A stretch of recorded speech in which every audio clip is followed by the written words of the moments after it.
what actors need to be involved and how can they start to use a compass like the HPI or similar tools to help us shift priorities and affect change? Well, I think there are at least two sectors that are fundamental in this process, and one is the media. The media, often for the wrong reasons, but they are crucial. And many journalists don't really understand these things. They simply, someone said earlier, I don't remember who that was, Liz, I think, he said, the status quo is convenient, right?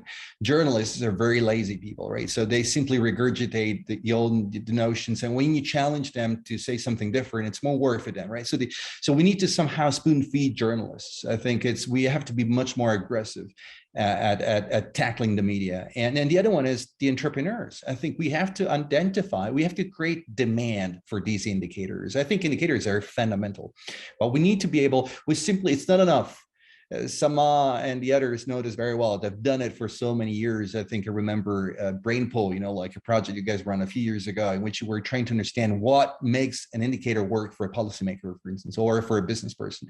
You need to be an active scientist. You need to go out there and create the demand for your product. So it's not enough to just publish a paper and say people will use it. So no one uses the Happy Planet Index unless we start creating demand for that.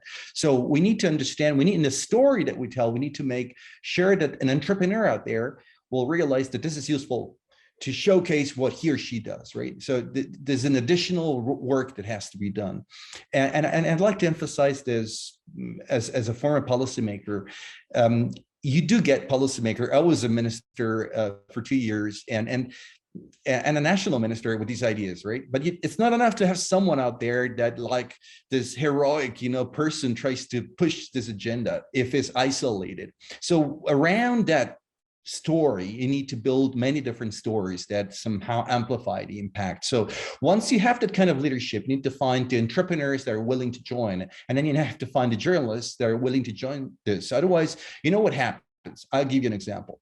The Guardian was a very liberal and progressive newspaper. It's going to write a beautiful article about Sama and Nick and their Happy Planet Index until one of them becomes a minister of industrial policy. And that's when the media will turn against it. So the same person that was celebrated as a good scientist will become, this is a personal history, right?